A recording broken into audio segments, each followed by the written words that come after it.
Ce qu'on a expliqué les 2 dernières semaines dans Gezer HaShava, c'est que Gezer HaShava, c'est quelque chose qui fonctionne sur le principe logique de l'identité, de l'égalité, mais que cette égalité, elle n'est pas conceptuelle, d'accord? On la déduit pas rationnellement de l'analyse des notions, elle est postulée par le texte de la Torah. Ok. La Torah, en fait, ce qui se passe, c'est que on voit dans la Torah que parfois il y a des mots qui sont complètement superflus dans la phrase.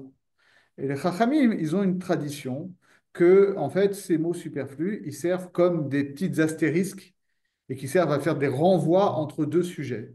D'accord. Il y a un mot superflu dans ce verset-là, et il y a le même mot superflu dans un autre verset.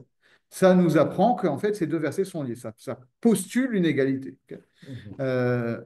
Mais le problème est que, justement, pouvoir déterminer si un mot est superflu ou pas dans un verset, c'est jamais univoque.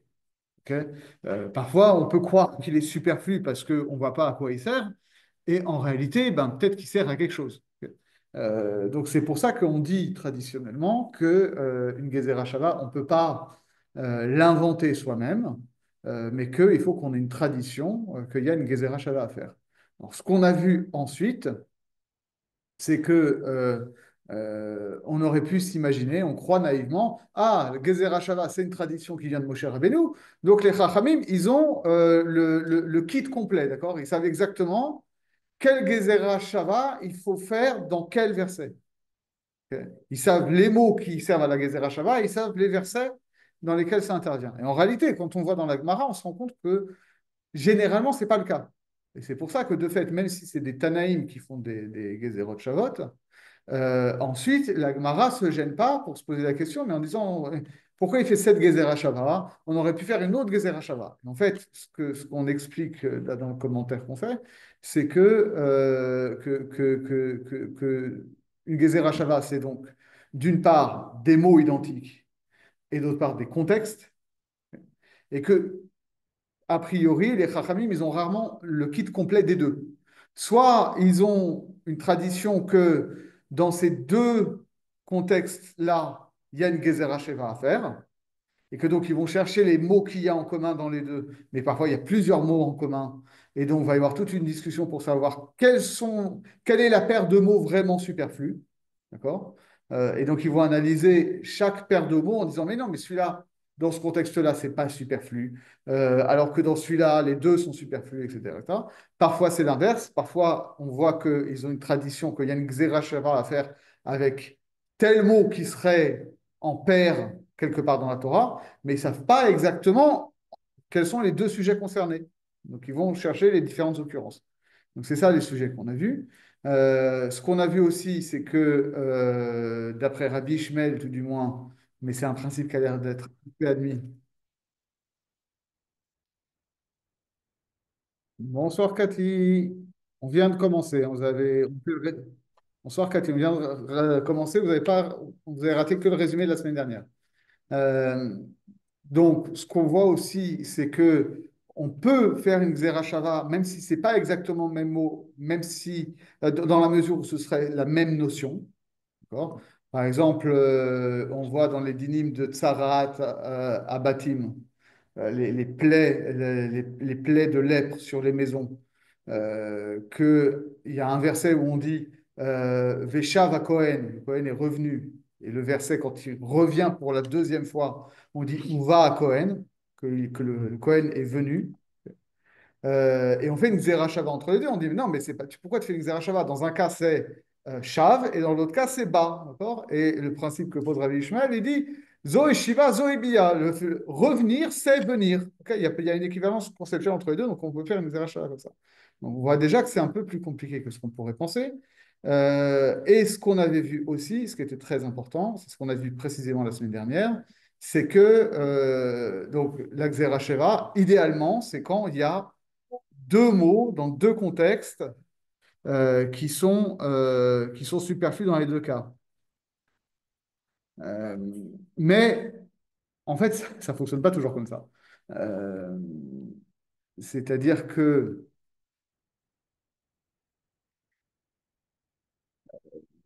que parfois on fait une Gezerah Sheva. Donc, il y a une notion qui est intrinsèque à la méthode de Gezerah Sheva qui est moufna. On dit souvent moufné, mais en réalité, comme on parle d'un mot de teva qui est féminin, donc c'est moufna. Moufna, ça veut dire que le mot, il est libre, d'accord? Qu'il a été libéré. Comme on dit que, d'accord, que Atar Panouille, c'est un lieu vide au sens où c'est un lieu libre, il n'est pas occupé par quelque chose, d'accord? Une femme qui est pnouya, c'est une femme qui est célibataire, d'accord? Elle n'est pas liée à quelque chose. Donc là, un mot qui est moufna, c'est-à-dire que c'est un mot euh, qui est libre de tout sens dans son contexte immédiat. Normalement, il faut qu'il soit moufna des deux côtés. C'est ça la Xerashava idéale. Mais en réalité, il y a pas mal de cas où la Xerashava, elle n'est pas moufna des deux côtés. Parfois, elle est moufna d'un seul côté. Et parfois, elle est carrément pas moufna, d'aucun des deux côtés. Et ça, c'était. Les mots servent pour un autre raisonnement déjà. Oui, oui, c'est-à-dire que le mot est commun, mais il est aussi porteur d'un enseignement précis dans le verset. Il ne sert pas que à la Shava. Donc là-dessus, il y a deux grandes chitotes. Donc déjà, il y a une marloquette entre Rabbi Ishmael et les Chachamim. Tout le monde est d'accord que quand c'est Moufna des deux côtés, c'est une Sheva qui est irréfutable. Autrement dit, même si on pourrait apporter un argument pour dire non, mais l'égalité que tu poses avec cette Shava, elle ne tient pas parce qu'il y a des différences essentiel entre les deux sujets. Okay. À partir du moment où c'est une Xerashava ou c'est Moufna des deux côtés, c'est irréfutable. Et ensuite, il y a un débat entre Rabbi Ishmael et les Chachamim. Il y a lui-même deux versions, je vous la fais courte, si vous voulez les détails, vous regarderez la prochaine fois. Mais parce qu'il y a deux Amoraïm qui rapportent deux versions. Alors, quand c'est Moufna d'un seul côté, d'après certaines chitotes, d'après toutes les chitotes, ça marche. Et le débat, c'est est-ce que c'est réfutable ou pas? D'accord? D'après la deuxième chita des Amoreim et d'après Rabbi Ishmael, même si c'est moufna que d'un seul côté, c'est réfutable. Et pour une Xerashava où c'est moufna d'aucun des deux côtés, d'après un Amora, tout le monde est d'accord que ça marche pas du tout. Et d'après un autre Amora, il pense que pour Rabbi Ishmael, ça marche, mais c'est réfutable.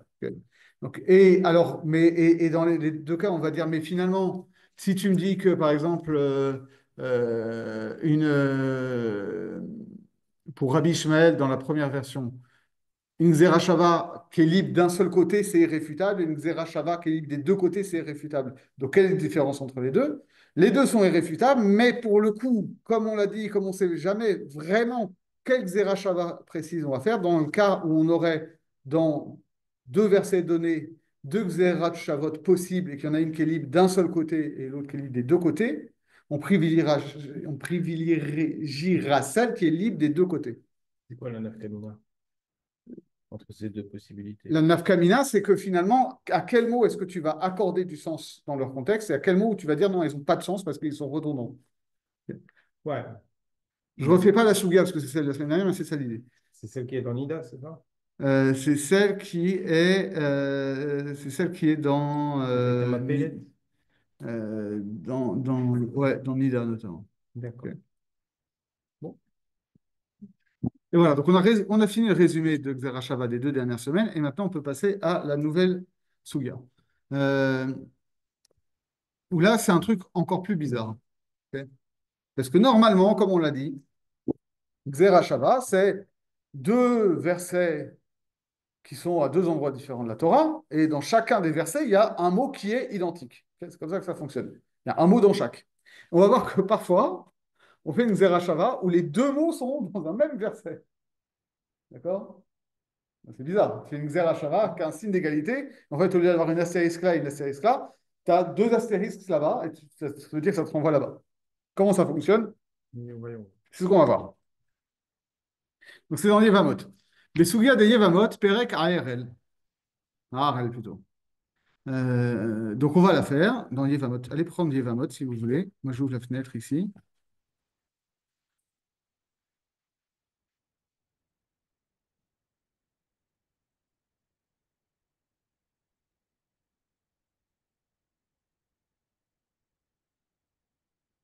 C'est Yevamot, excuse-moi, hein, tic, tic, tic, tic, tic, 70a. C'est le début du Pérec Ha'arel. C'est pas la sécheresse la plus facile. Évidemment. T'inquiète pas, on fait que des trucs difficiles. Attention, j'ai ce qu'il faut, moi, c'est bon. Ça.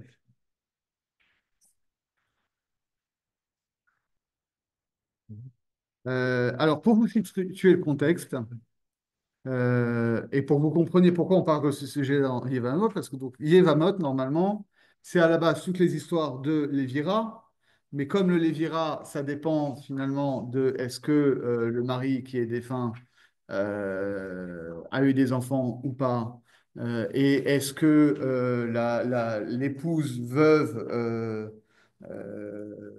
est liée par famille ou par mariage, etc. Donc, Yevamot, ça couvre tous les sujets comme ça de la filiation. C'est pour ça que c'est réputé comme très difficile, parce que, à part si on est une famille alsacienne, où, où la moitié des Alsaciens font partie de la même famille, donc tout le monde est cousin, donc tout le monde s'y repère très bien. Donc, c'est vrai que c'est un peu compliqué. Il faut faire des arbres généalogiques, machin, c'est cette année. Et à partir du moment où on commence à parler de ces histoires de filiation, de en quoi est-ce que le fait d'être la belle-fille de machin empêche un remariage, etc., etc. Donc, la Gemara en vient notamment, enfin la Mishnah en vient notamment à parler de dans quel cas est-ce que une fille de Cohen, qui donc, tant qu'elle n'est pas mariée, euh, mange de la trouma puisqu'elle fait partie d'une famille de Kohanim, mais quand elle est mariée, alors elle quitte la famille de Kohanim, donc elle ne mange plus la trouma. Et donc dans quel cas où, étant enceinte de quelqu'un sans être mariée à lui, parce que par exemple il y a eu un viol, tant qu'elle porte le bébé qui lui n'est pas Kohen, alors elle ne pourrait pas manger la trouma, donc on rentre dans des trucs comme ça. Et donc on enchaîne ensuite sur des sujets là. Sur des sujets comme ça, sur finalement qui peut manger de la trouma ou pas chez les Kohanim. Tous les Kohanim ne peuvent pas manger de la trouma, pas forcément tout le temps. Et donc c'est ce sujet-là. Ha'arel vechol atmeim lo yechelu bitchouma. D'accord? Normalement, la trouma, c'est marqué dans les versets que quelqu'un qui n'a pas fait la circoncision, un Kohen qui n'est pas circoncis, ne peut pas manger la trouma. La trouma, pour ceux qui se rappellent plus ce que c'est des prélèvements agricoles. C'est les premières choses qu'on prélève sur la récolte et qui sont données exclusivement au Kohen et qui ont un statut presque de sacrifice. Ça a une certaine kedusha. C'est pas comme les autres prélèvements, comme le Maaser Rishon, où c'est juste un prélèvement monétaire qu'on doit au Lévi. Là, ça devient une nourriture sacrée. Ok. Et donc, cette nourriture sacrée, elle suppose notamment d'être consommée dans un état de pureté rituelle.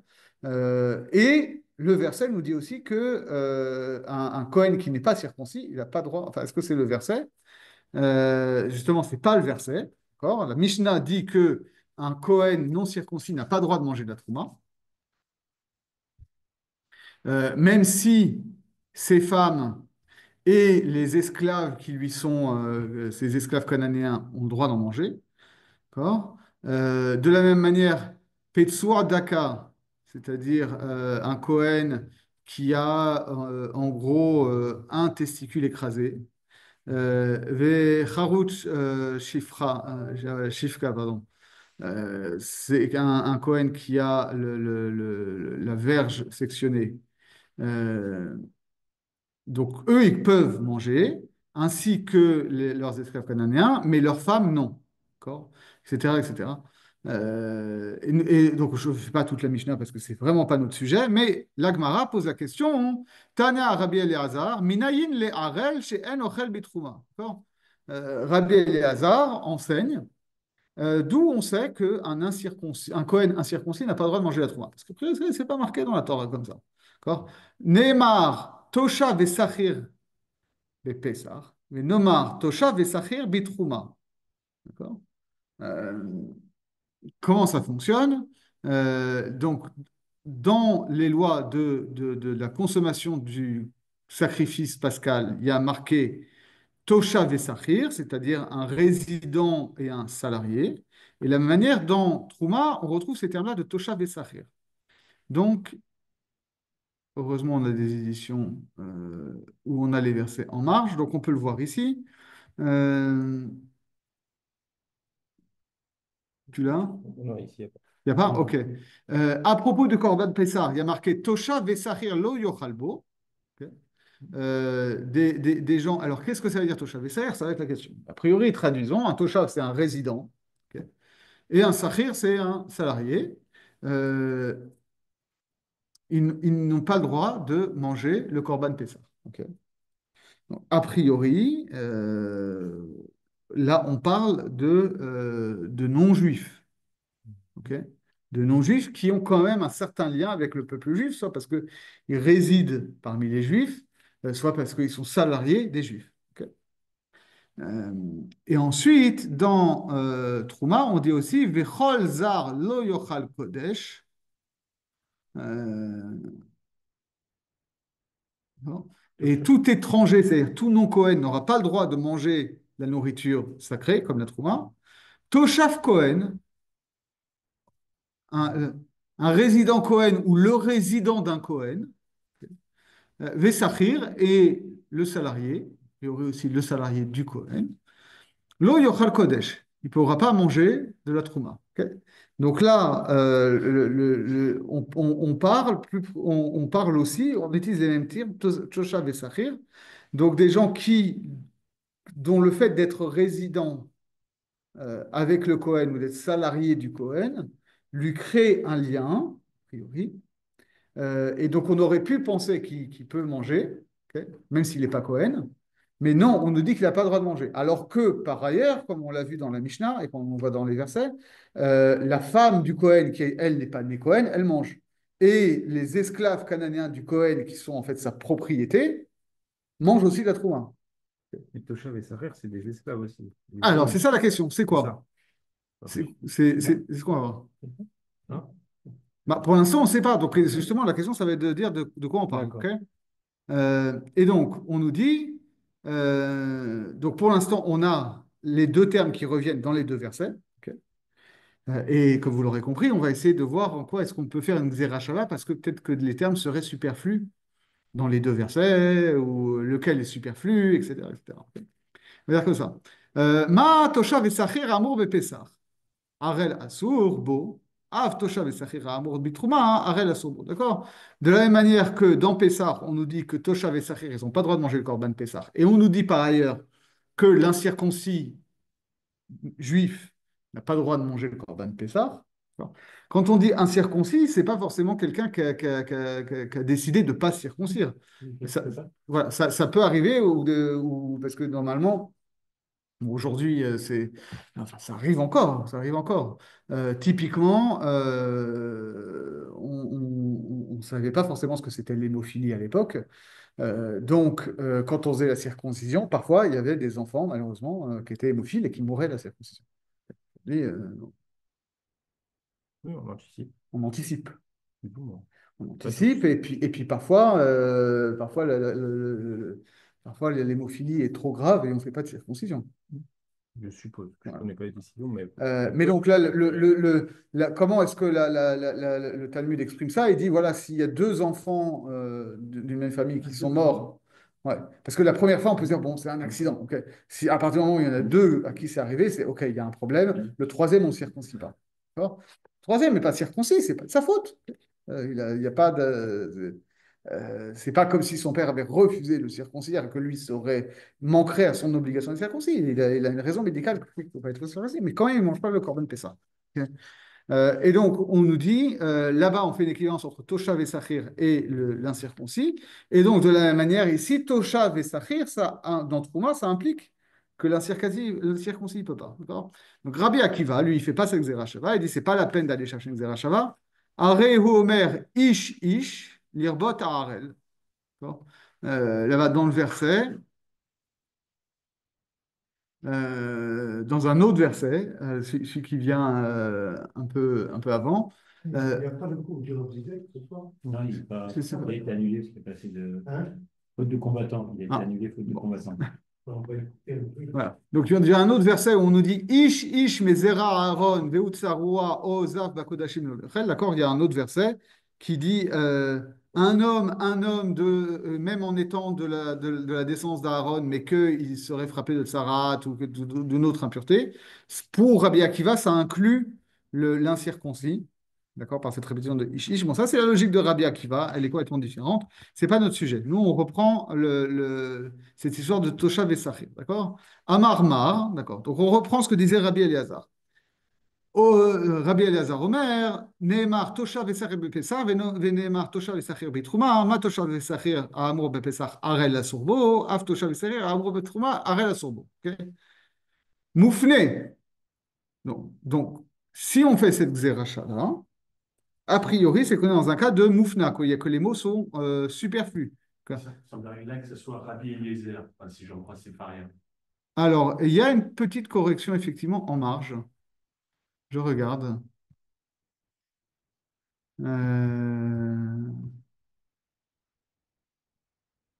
Où est-ce que c'est quoi la correction? Fais voir. C'est comme Zay- Rabbi Eliezer. Oui, c'est Une Eliezer. Tosfot Sota, Eliezer, ok, ça va. Ok, Rabbi Eliezer. Rabbi Eliezer, mettons que c'est Rabbi Eliezer, ça me va Je dis très ça bien. pas beaucoup. Bon, ensuite, il y a un débat entre les deux, trois. Non, mais soyons précis, soyons précis. Je ne veux pas qu'on ait de problème. Euh, Tu veux qu'on fasse les Louis Nishmat pour Jean-Louis ou ça va? Jean-Louis Debré. Ah, pourquoi? Il est décédé aujourd'hui. Et pourquoi ça peut faire? Et t'as vu? Je ne sais pas, Conseil constitutionnel. Ah non, parce que maintenant, vous m'avez fait peur. J'ai un oncle qui s'appelle Jean-Louis. Ah non, non, je ne suis pas au courant en tout cas. Qui est assez connu. Enfin, par certains, oui. Bon, tu nous raconteras. Bon. Tic, tic, tic, tic, tic. Alors, donc, il dit, donc, a priori, on est dans un cas de moufna. Pourquoi? De ilav moufna, ikale mifrar. Parce que il y a une objection à apporter à cette xerashava. Donc, si on fait la xerashava sans prendre en compte l'objection, ça veut dire qu'on est dans un cas de moufna. Donc, autrement dit, on est dans un cas où idéalement les deux mots sont libres et donc même s'il y a une objection, la xerashava est irréfutable. Ok. Parce que ce serait quoi la réfutation? Ce serait de dire, moi, les Pessar Sheken Chayevin alav mishum pigul venutar vetame lié afnouye. On pourrait dire, non mais attends, tu ne peux pas comparer Trouma à Pessar. Pessar, c'est quelque chose qui est beaucoup plus strict. C'est pas seulement de la nourriture sacrée, mais c'est des sacrifices animaux où ça suppose que, par exemple, si le Cohen, en apportant le sang, a eu seulement l'intention de faire consommer ce sacrifice en dehors du temps prévu, alors le sacrifice est invalidé. Ça, c'est Pigoul. Notar, s'il suffit juste on n'a pas droit de le manger après l'heure prévue, il faut le détruire après l'heure prévue. Ok. Tamé, c'est un peu bizarre. D'accord? D'ailleurs, Baruch Hashem, Tosfot discute ça, il dit parce que Tamé aussi, ça existe dans la Trouma. Donc, on va pas.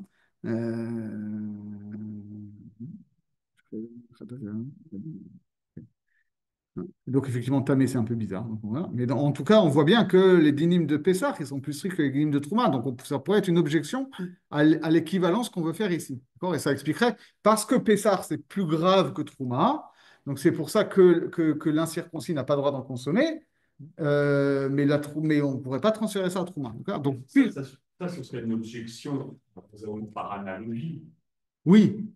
Enfin, si on dit effectivement les deux se ressemblent, Trouma et Pessar se ressemblent, donc j'applique le régime de Trouma, mais on n'a pas dit ça, on a dit il y a des mots. Enfin, Oui, mais justement, c'est ce qu'on a vu la semaine dernière. On a dit parfois il y a des xérot shavot parfaites où les mots ils sont libres des deux côtés. Là, c'est pas réfutable. Et parfois, si le mot est libre que d'un seul côté, alors là, s'il y a un argument, c'est réfutable. Alors, effectivement, après, on re-rentre dans ce problème. Mais attends, je croyais que la Xerashava, c'était par tradition. Comment c'est réfutable? Ça veut dire qu'en fait, cette Xerashava-là particulière, elle est réfutée. Il y a sans doute une autre Xerashava à faire, mais on n'a pas trouvé laquelle. Donc, elle n'est pas libre, je ne comprends pas. Alors, la question, c'est ça. C'est qu'il y en a, la question, c'est ça. Il dit, donc, il faut forcément qu'on s'assure que les mots sont bien libres, parce que s'ils ne sont pas libres, alors il y a une objection. D'accord? Leye afnouye, moufna, hay moufna. Ide Trouma, d'accord. Leye Afnouye Moufna, d'accord. Donc, comment on pourrait traduire ça? Euh, euh, bon, alors, en gros, cherchons les mots qui sont Moufna.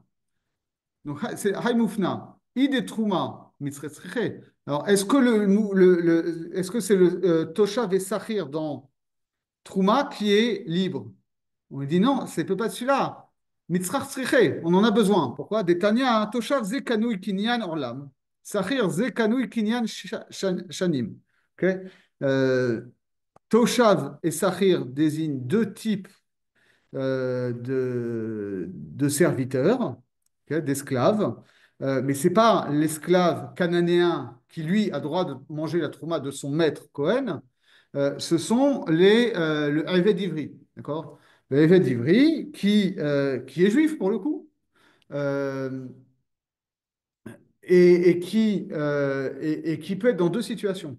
Soit il s'est vendu pour 7 ans, normalement il peut se vendre que pour 7 ans, soit au bout des 7 ans, il a dit non, mais moi je veux rester avec mon maître. On a vu ça il y a 2 semaines dans Parashat Mishpatim.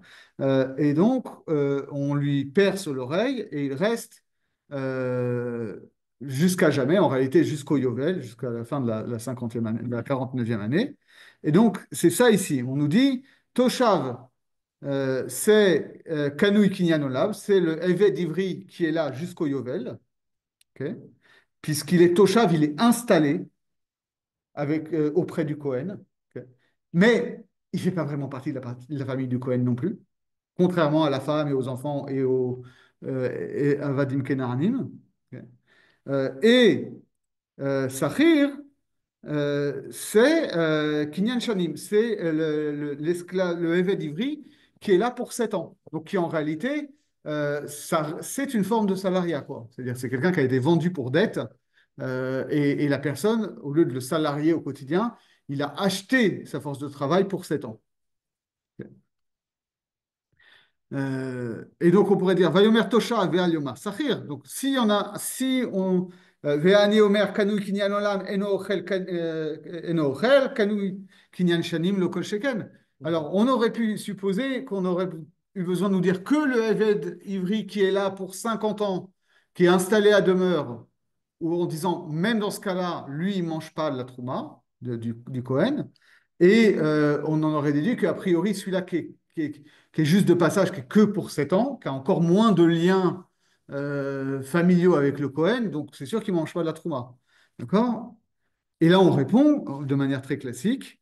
Lo, ilou ken haït, si on avait posé comme ça, si on avait dit que Toshav sans Sachir, d'accord? Haïti Omer, Toshav ze kanu kinyan shanim, aval kanu kinyan olam, ochel ba. D'accord? Non, Ochel, pardon. Et si j'avais eu qu'un seul des deux mots, on m'avait dit que Toshav, j'aurais pu penser que ce qui est exclu, c'est le Eved Ivri qui est là que pour 7 ans, que lui ne mange pas de la Trouma, mais que le Eved Ivri qui est là pour 50 ans, il est plus que Toshav, il fait partie de la famille, donc lui il mange de la Trouma. Donc on m'a dit les deux pour que je comprenne que les deux catégories sont exclues. D'accord? Bas Sachir velimed à la Toshav. D'accord? Donc le Sachir, il vient rajouter sur le Toshav. Chez Afalpi, chez Kanui Kinyan, Olam, En Ochel. D'accord. Donc là, on comprend que dans Trouma, Toshav et Sachir, on en a besoin. On en a besoin pour exclure de la consommation de la Trouma les deux sous-catégories de Eved Ivri. Donc, ce n'est pas Moufna dans Trouma. D'accord? Ni l'un ni l'autre. Et là, des Pessah moufnés. Mais dans Pessah, pour le coup, Toshav et Sachir, ça ne sert à rien. Hay Toshav et Sachir de Katavachana et Pessah. D'accord? Parce que ce Toshav et Sachir dont on parle dans Pessah. Maïnihu. D'accord?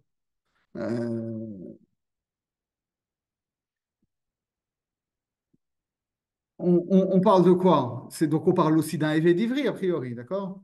C'est quoi? Inima Toshav et Sachir Mamash. Alors, si c'est vraiment un Toshav et un Sachir. D'accord? Donc si c'est un Eved d'Ivry qui est là pour 50 ans ou qui est là pour 100 ans. Mishum de Havale Toshav et Sachir, Iftarle me Pesach. Mais ça n'a aucun sens. Le Eved Ivri, il est juif, il fait Pessah, il mange le Corban Pessah. C'est pas parce qu'il est Eved Ivri qu'il est dispensé du Corban Pessah. Ok.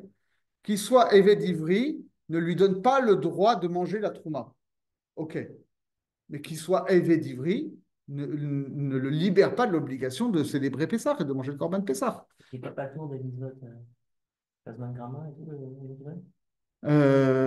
Si, mais pas de toutes, comme les femmes sont aussi astreintes au Corban Pessah. D'accord. Les femmes sont astreintes à la matzah. C'est au Kénan. Il y a les mitzvot des femmes. Et Eved Ivri, il faudrait voir. Je ne suis pas sûr qu'il les ait toutes. Oh non, non, c'est-à-dire le Canani, il a quand même des mitzvot qu'il est obligé. Ouais. Ouais. Tu as raison, il faudrait voir si le Védivri, il est pas tour. Mais en tout cas, il est pas, c'est sûr qu'il n'est pas tour de Pessah. Ok. Vea Kaimalan Gavet Trouma, de lo achil, d'accord? Il m'a lo kanele rabbe. Achanami lo kanele rabbe. D'accord. Ouais. Qu'est-ce que ça veut dire ça?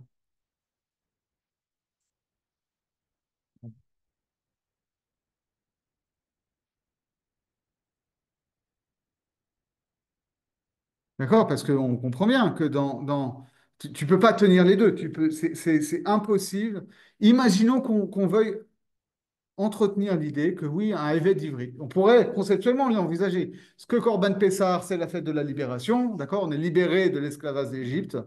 Dans la logique justement du évêque d'Ivry qui refuse la liberté, on nous dit pourquoi est-ce qu'on lui perce l'oreille? Parce que justement, la voix qui a dit je suis Hachem, votre Dieu qui vous a fait sortir d'Égypte, l'oreille qui a entendu ça, elle décide de devenir esclave. Donc on aurait pu envisager éventuellement que même s'il est astreint en général au mitzvot parce qu'il est juif, il n'a pas le droit de manger le korban Pessar parce qu'il est dans le refus de la liberté. D'accord. Mais on nous dit, mais à ce moment-là, comment ça fonctionne? Tu ne peux pas à la fois me dire, dans Trouma, le Hévé d'Ivry ne mange pas de la Trouma parce que même s'il vit chez le Cohen, il ne fait pas partie des possessions du Cohen au même titre que sa famille ou que ses esclaves. Ok. C'est pour ça qu'il ne mange pas de la Trouma. C'est ça qu'on dit, d'accord? Hakaimalan gave trouma de lo achil, d'accord? S'il ne mange pas de la trouma, il m'a lo kanele rabé, ça veut dire que son maître, le Kohen, en réalité, ne le possède pas, d'accord? Achanami lo kanele rabé. Donc là, pareil, on l'appelle Eved, mais ce n'est pas un esclave au sens où il serait devenu vraiment la possession de quelqu'un d'autre, d'accord? Et là, les afnouillés, d'accord? Euh, et donc, ça veut dire que dans Pessah, Toshav et Sachir ne vient rien nous apprendre. Ve'arti mufna, mitzad echad, hu. Alors, ok, donc maintenant j'ai compris que dans Trouma, j'ai besoin de Toshav et Sachir, donc c'est pas mufna dans Toshav et Sachir, dans Trouma, et dans Pessah, c'est mufna, parce que ça n'apporte rien. Mais donc, c'est mufna d'un des deux côtés, pas des deux côtés à la fois. Veshaminan les Rabbi Eliezer, de Amar Mufna mitzad echad, lamdin, l'Ammedim plutôt, dans l'Omdim plutôt, ou Mashivin. D'accord. Alors, ok, bah, donc tu as établi que c'était Moufna, mais tu as établi que c'était Moufna d'un des deux côtés. Ok.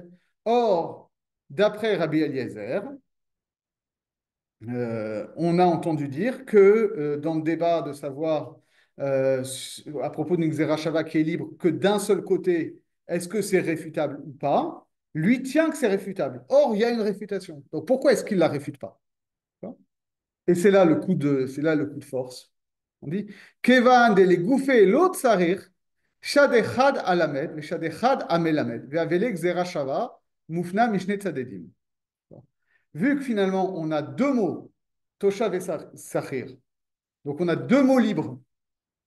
Okay. On a une Xerashava où il y a Toshav et Sachir dans Pessah et Toshav et Sachir dans Trouma. Dans Trouma, le mot Toshav et le mot Sachir, on a besoin de chacun des deux. Mais dans Pessah, on a deux mots, Toshav et Sachir, qui sont superflus. Donc on a bien deux mots superflus. Et par ailleurs, on a l'exerachava parce que ces deux mots-là, on les retrouve des deux côtés. Et bien pour le coup, finalement, on va dire, ben, le fait qu'on ait fait une Xerashava comme ça marche quand même comme une Xerashava, comme si elle était libre des deux côtés. Autrement dit, il y a deux mots qui sont libres. Xerashava qui est libre des deux côtés, c'est pas forcément que c'est un mot ici et un mot là-bas. Ok. Et donc deux mots en tout. Ça peut être une Xerashava qui fonctionne sur deux fois deux mots, et les deux mots libres sont dans le même verset. C'est ouf. Ok, alors on reprend comment il nous explique ça, le Midot Aaron, d'accord? Donc, Misugia de Yevamot Perek Harel, Manu Shekasher Yushne Tevot Benose Echad. De où il sera collé Goufaïou, d'accord? Donc, on apprend que quand il y a deux mots dans un même sujet qui ne sont pas nécessaires dans leur contexte immédiat, Nikar Echad Meher Venashlicheu El Nose Hasheni, d'accord? On va en prendre un des deux, on va le jeter dans l'autre sujet. ונאמר דיילפה בגזירה שווה, כאילו היה כתוב אחד מהן כאן ואחד מהן בנושא אחר, d'accord? Et on va faire une gzera sheva comme s'il y avait un mot qui était écrit ici et l'autre mot qui était écrit dans l'autre sujet. אבל צריך שאותו הנושא יהיה לו שייכות עם זה, אשר נכתבו בו שתי תיבות האחרות, d'accord? Mais il faut quand même que dans le sujet dans lequel on va déplacer virtuellement le mot, il est quand même un rapport avec le sujet d'où il vient et avec les deux mots qui sont en trop. וזה דאמרינן נתן, מניין להרל שאינו אוכל בתחומה, נאמר כאן ותשושה ושכיר ובזר, c'est ce qu'on a vu. Ça, c'est juste. Hein.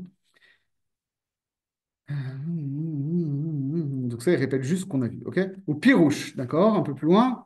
Donc, comment on explique ce qu'on vient de lire? Pirouche, des Rabbi Eliezer. יניף ערל אסור בתחומה, מגזירה שווה דתושב ושכיר, אמרו בפסח ובתחומה, וככה גם הר"ל ידע, אי גזירה זו מופנה או לא, מפני שאם אינה מופנה, יש להשיב מה לפסח. De toute façon, on l'a vu. Je passe, j'avance, tout ça on l'a déjà dit à l'oral.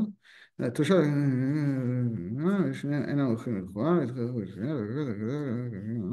מינה של מינה, כל שכן קנו קניין שני, פירש זה לפי les filles chez Mila Tosha Viej. Voilà, maintenant il reprend.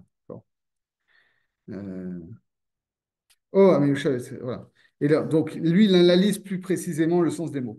Donc, ce qu'il y a à comprendre là-dedans, c'est que, en fait, le mot Toshav, résident, on peut l'entendre de deux façons. O Ameyusha Vetzlecha, l'Isman Meroube. Soit quelqu'un qui est établi à côté de toi sur la longue durée.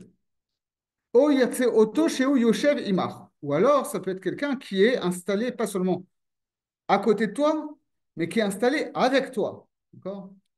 Les Eilulo Amar et la Tosha. Donc, si on avait dit que Tosha, va été Omer chez Bevada et lo Menaa à Torah les Vedivri, mais les Echol et là, Kacher Yekanu et Kinyan Shanim. D'accord? Si on avait eu que Toshav, j'aurais pu l'entendre seulement dans le premier sens, le sens le plus faible.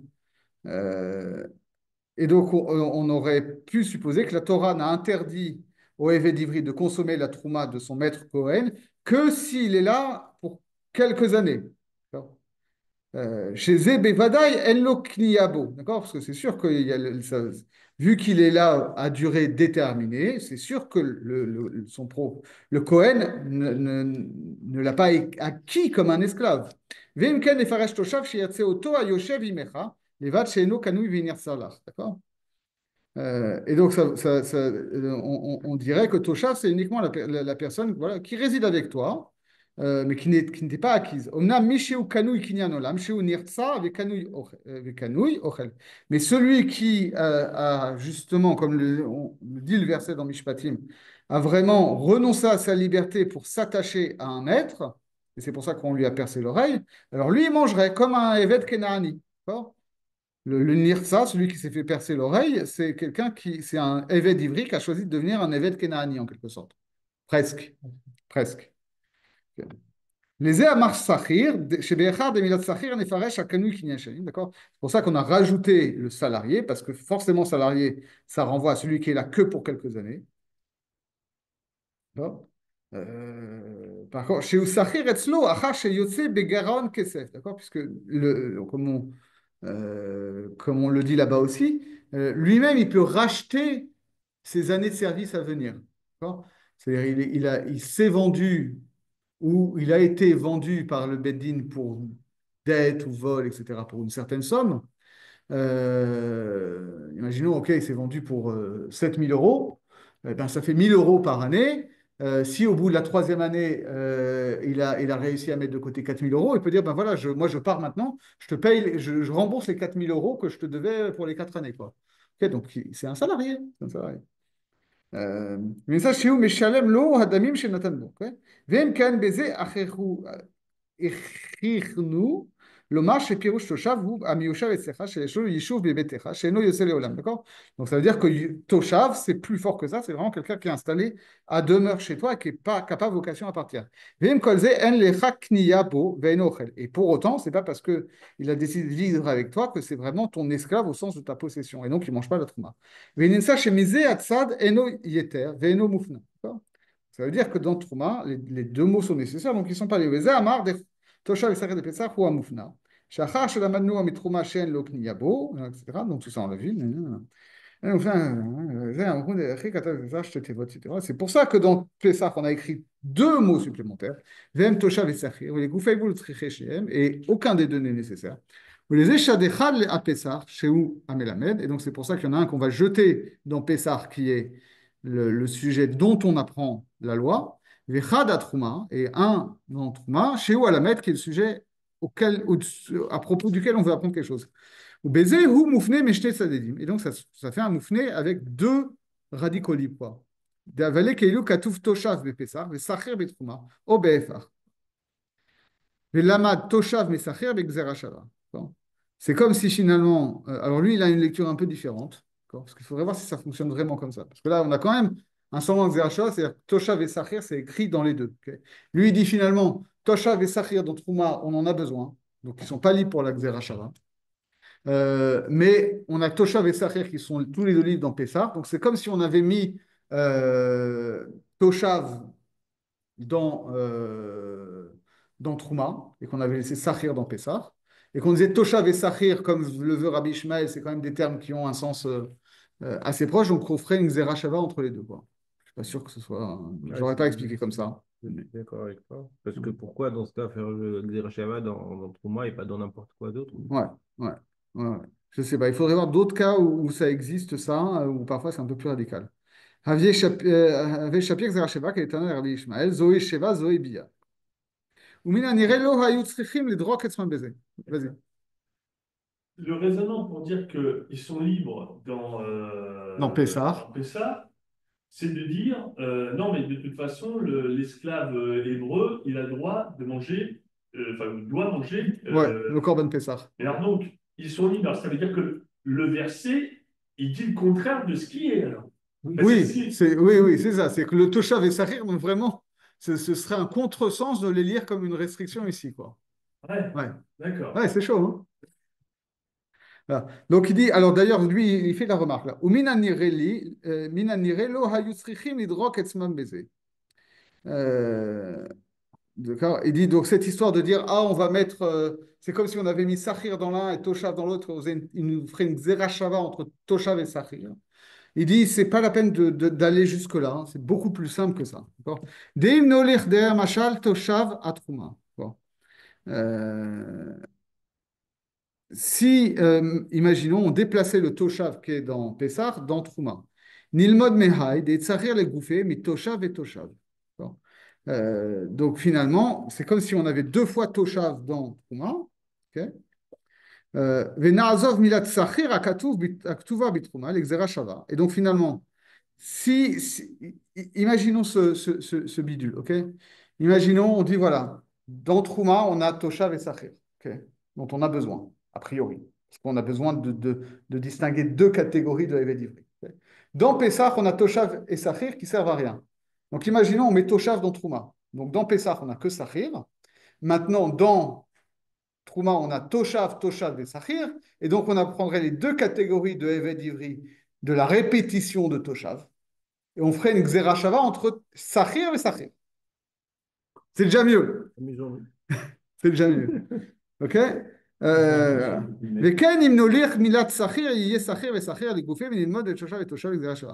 Donc, on pourrait faire un verset. ומערב בן לד היגזה, ותירץ לזה אין דרך הכתוב לומר זה שהם שני דברים במילה אחת. Et donc le Mahara Ben Lev, il dit que la Torah en général, elle va pas dire deux choses par un même mot. Donc ce serait un peu problématique de dire que Toshav et Toshav, ça voudrait dire, ce serait le même mot qui dirait deux choses légèrement différentes. Veraya chez Toshav et Sachir les Trouma. Des lots Kamar Kara très Sachir ou très Toshav. D'ailleurs, parce que tu vois bien que la Torah, quand elle a écrit à propos de dans le Trouma, elle n'a pas dit Toshav et Toshav, ni Sachir et Sachir. Donc elle a employé deux mots parce qu'elle fait de la nuance. Ok. ומתורה אהבה ידינן אפילו קנוי קניין עולם, אלא ודאי אין דרך הכתוב בכך. ודאי שלא יפסיק זה לתרץ. הקושייה שאחר שאנו עושים דבר זר כזה, d'accord? Il dit, bon, ça, c'est pas suffisant tout ça, parce que vu qu'on fait quand même un truc hyper chelou, c'est ça qu'il dit, hein, d'avoir zar כזה, un truc aussi bizarre que ça. והוא שאנו משליכים תיבה אחת על למד ותיבה אחת על מלמד.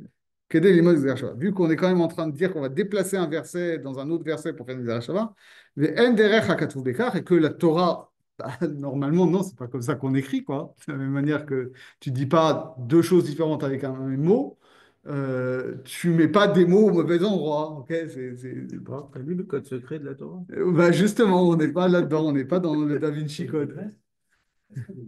Je ne sais pas, mais il joue avec, quoi. C'est le Rubik's Cube. Non. On ne joue pas au Rubik's Cube a priori, d'accord? D'accord? Donc il dit aussi, quitte à faire n'importe quoi, bah, imaginons qu'on aurait pu faire effectivement Toshav, Toshav, Toshav, Toshav, Sachir et Sachir de l'autre côté. Pourquoi pas? Aval aniré libézé, hu shelo nochal lilmod shtehem mimila achad. Mais on n'aurait pas pu apprendre les deux, effectivement, d'un même mot. Achashen alimud ben yitur et là, mi mashmaout ateva. D'accord? Lui, il reprend quand même son sillon logicien et conceptuel.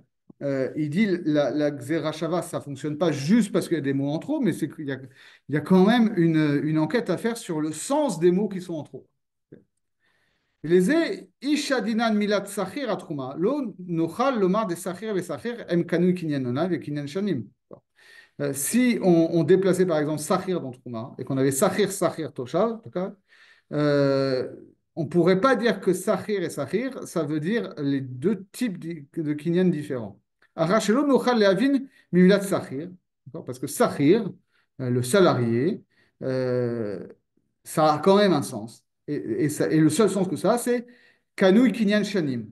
Sachir bekesel shenatan akonebo. D'accord? C'est le Sachir, le salarié, c'est celui qui est là pour un nombre déterminé d'années, parce que la personne a payé au moment de son embauche forcée. Donc, celui qui reste après que le salaire initial a été couvert, ça ne s'appelle plus un salarié. Donc, tu ne peux pas dire que ça rentrerait dans Sachir. Okay. Soyons un peu sensés dans l'histoire. Donc, on a besoin de Toshav pour comprendre que c'est ça celui qui reste après avoir été salarié. Donc là, il envisage toutes les possibilités. Imaginons, le mot qu'on aurait déplacé de Pesach à Trouma, c'est Sachir. On voit ça marche pas. Parce que Sachir, ça ne peut pas vouloir dire celui qui reste après son salaire. Okay. Donc, si ce n'est pas Sachir qu'on déplace, alors c'est Toshav qu'on déplace. Alors, voyons voir comment ça marcherait. Mais pourquoi ça ne peut pas vouloir dire? Parce que ça veut déjà dire autre chose? Parce que Sachir, c'est un salarié. Donc, ça peut, dans les deux catégories de Eved Ivri, c'est que la personne qui est là parce que. C'est toujours le même argument. C'est un mot qui veut dire quelque chose, il ne peut pas vouloir dire autre chose. Oui, c'est ça. Mais c'est un argument légèrement différent. C'est-à-dire que le Mahara Ben Lev, c'était une pétition de principe, qui est que un mot peut vouloir dire plusieurs choses, mais tu ne peux pas, quand tu as deux occurrences du même mot dans un même verset, leur attribuer deux sens différents. D'accord? C'est un peu plus formel. Lui, il va plus loin. Il dit, de toute façon, on ne peut pas croire que Sachir, ça désigne un Eved Ivri qui reste après ses 7 ans de salaire. Lui, c'est au cas d'espèce. Ouais, Sahir, ça ne peut pas vouloir ouais, dire Toshav. voilà, exactement. Donc il dit, et donc à ce moment-là, il faudrait que fasse la Xéra Sheva entre le Sahir qu'on aurait déplacé qui serait en trop et le Toshav qui est resté là-bas. Les Srachim à nous, les livrets Rabbi Ishmael, chez Zoï Shiva, Shiva, Zoï Bia. Donc on repartirait sur ce principe de Rabbi Ishmael qu'on peut faire une Xéra Sheva avec deux mots qui ont à peu près le même sens, mais qui sont pas les mêmes. D'accord? Mais Ken et Shadinan Milat Toshav. Et là, j'objecterais, mais à ce moment-là, tu viens de me démontrer que justement, Sachir et Toshav, ça ne pouvait pas vouloir dire la même chose. Alors, comment maintenant tu dis que c'est Zoé Shiva, Zoé Bia? Ok. Mais Ken et Shadinan Milat Toshav, il trouve. Maintenant, imaginons que c'est Toshav qu'on a dû passer. Lo nuchal lomar shemit Toshav et Toshav nilmod shte bashmaot. D'accord? Joey Shiva, Joey Bia, ils ont droit à la nuance entre eux. Même si ça veut dire Ouais, globalement la même ouais, chose, mais il y a une petite nuance. ouais. Là, peut-être tu peux dire la même chose entre Toshav et Sahir. Ouais, peut-être, mais c'est déjà un peu plus compliqué que si c'était exactement le même mot, quoi. Oui, le problème, c'est qu'ici, on a quand même le verset où on a les deux mots pour nous dire qu'ils sont bien accents différents. Oui, oui, alors c'est ce qu'il fait aussi là, c'est qu'il dit, pareil, imaginons qu'on a déplacé Toshav, d'accord? On ne peut pas dire que quand il y a Toshav, Toshav, ça a deux sens différents. Chez Mayot, chez Amilat, Tisbol, Shte Mashmaouyot. C'est vrai que le mot Toshav peut avoir deux sens. L'on nochal le faresh ota, et là, ba, mehem, shehu, le Yoshav Imar. Il n'y a pas une figure de style, un raisonnement qui fait que quand il y a une répétition, ça veut dire autre chose ou c'est pour exclure quelque chose alors? Ouais, en général, c'est pour restreindre le sens du D'accord. mot, tu vois, mais pas pour que ça veut dire deux choses différentes. Et là-bas, mehem shehu le yoshev yimar, chez mashmaout milat toshav, vechol makom kemo ger toshav. Im ken schichanu le milat sachir, nem shenifarash milat toshav, d'accord. Bon. Parce que normalement, il dit, il y a quand même un sens premier qui est le toshav, euh, il vit dans ton environnement, mais il vit pas chez toi. D'accord. Le ger toshav, typiquement, ger toshav, c'est le nom juif qui vit parmi les juifs. Ok. Mais il ne vit pas chez toi. D'accord, c'est ton voisin. Ok, super, c'est ton voisin, mais il ne vit pas chez toi. Et donc, c'est pour ça qu'on a besoin de Sahir, pour qu'on comprenne ici que Tosha, ça voulait dire celui qui vit vraiment chez toi. Ok. Chez Iloulé Milat Sahir, Gam, chez Yomar Milat Toshav Kamapamim, lo nefaresh ba ela likinu kinyan shalim, chez Yoshev lachud etzlecha. Ve'ekel vecharan sarah legufé le Milat Sahir. כדי שילמדו פירוש מילת עכשיו, והראיה שכאשר אמרה הגמרא שמילת שכיר באה לגלות. Et donc, il dit, même imaginons, c'est un peu plus spécial, vas-y.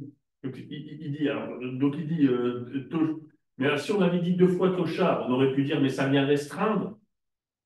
Oui, non, alors, ça vient Ouais, élargir. Alors, non, oui, alors, oui, alors ça vient, ouais. oui, on peut dire. Tu vois, c'est un peu compliqué. Il dit, on a besoin, même dans Trouma, même si tu déplaces Toshav, vu que le sens premier de Toshav, c'est a priori que voilà, celui qui, voilà, qui est ton voisin. On a besoin de préciser, on a besoin de s'arrêter pour préciser qu'on prend Toshav au second sens, qui est celui qui vit vraiment chez toi. Donc ça veut dire que même si tu déplaces, si tu avais d'un côté Sahir et de l'autre côté Toshav, Toshav, Sahir, quand tu as Toshav, Toshav, Sahir, tu as quand même besoin là-bas du Sahir pour comprendre que Toshav, ça inclut aussi le Kanui Kinyan Olam. Donc, il serait quand même pas libre pour faire la Xera Shava, pour faire Sahir, Sahir. Parce que, oui, donc c'est que là, il accepterait quand même que Toshav veuille dire deux choses différentes. Toshav, Toshav, Oui, parce qu'il y a Sahir à côté. ouais. D'accord. Tout ça, c'est de la littérature potentielle, hein, on est d'accord.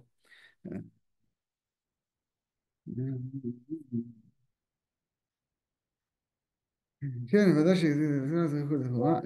אין לנו גזירה שווה, אלא המילה דשדינן עליו הוא שכיר. מלמד שכיר מתושב, מה שאמר רבי ישמעאל, בעיקר יצאנו מכוונתנו לדבר עשוי.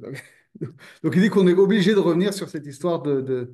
Enfin, moi, j'aurais trouvé une autre explication en disant qu'en fait, il y a il y a la Xera Shava, elle est sur Toshav et Sachir, et que c'est le fait qu'il y a deux mots en trop qui fait la Xera Shava, mais lui, il ne prend pas cette option, il dit non, en fait, c'est comme si on avait vraiment. Il prend le langage des Chachamim qui disent c'est comme si on jetait le mot là-bas, et donc quand on jette le mot là-bas, on fait la Xera Shava dans Toshav d'un côté et Sachir de l'autre. Et il dit on est obligé de tomber sur l'hypothèse de Rabbi Ishmael que Toshav et Sachir, c'est quand même suffisamment proche pour qu'on puisse faire une Xera Shava. Ok. Mais de toute façon, il nous dit, et ça j'adore, quand il nous dit ça. Vekvar yatsanu mikavanotenu les vers asukia. On est déjà sorti de ce qu'on voulait faire, c'est-à-dire juste d'expliquer la sugia. Ok. Aval meze la manu klalze begzera shava. Mais ça nous a quand même appris quelque chose. Shem kibanu gzera shava beeze makom. Si on a appris qu'il y avait une gzera shava à faire à un endroit. Kegon haïd et toshav et sachir mais pesar et trouma. Et donc on sait que là, il y a une gzera shava à faire entre Pesach et Trouma. Ok. ונוכל לעשות אותה מופנה כאשר נמצא באחד מהם שתי תיבות מופנות. Et que même si ça a l'air d'être une Xera Sheva qui est moufna que d'un seul côté, parce que dans Trouma, les deux mots sont pris, on peut quand même faire une Xera Sheva qui livre des deux côtés. hum, כאשר נמצא באחד מהם שתי תיבות מופנות. Si dans un des deux sujets, il y a deux mots qui sont libres. אף גב לתיבות המקום האחר אינן מופנות. Même si dans l'autre endroit, aucun des deux mots n'est libre. דשדינן מאלו השתי תיבות, אשר הם יתרות בנושא אחד, אחד הלמד ואחד המלמד, ונלמד מהם גזירה שווה, ותיחשב למופנה בשתי צדדים, דהן משיבין עליה לכולי עלמא. ואף גם שיהיו התיבות בלתי שוות. d'accord? Donc, on peut, à partir du moment où on a une Xera Shava avec deux fois deux mots, même si les deux mots ne sont pas dispo du tout d'un des deux côtés, on peut dire que c'est comme s'il y avait un mot de chaque côté, et que donc c'est une Xera Shava qui est libre des deux côtés, et que donc elle est irréfutable, quand bien même, donc ça suppose que en fait, les mots sur lesquels on construit la Xera Shava ne sont pas exactement les mêmes. Oh. Il y a une Zera Shava. Vas-y. Franchement, on peut faire des xéros Sacha qui vont, c'est quand même très tiré par les cheveux. Bah, tu vois. On pourrait dire tout et n'importe quoi. Voilà. Voilà. Donc, il y a quand même un cadre qui te dit, non, à priori, quand les Tanaïm font des Xerot Shavot, c'est parce qu'ils ont une tradition que, Oui, oui. pas qu'il y a 7 Xera Shava à faire, mais qu'il y a une Xera Shava à faire. Oui, vas-y, Jérôme. Quand il y a une Zera Shava ou avec deux mots de part et d'autre, les deux sont libres. Ça change quelque chose par rapport à une Zera Shava avec un mot de chaque côté qui est libre? Est-ce qu'il y a quelque chose de plus? Plus il y a de mots libres de part et d'autre? Alors, on va le voir. On va le voir parce qu'effectivement, ce qu'on va voir dans la prochaine Souga, c'est que finalement, j'anticipe un petit peu, mais c'est une bonne question. On va ensuite rentrer dans des calculs où on va pouvoir rapprocher. Imaginons, on a un sujet A, un sujet B, un sujet C. Et le sujet A, on peut le rapprocher du sujet B, on peut le rapprocher du sujet C. Ok.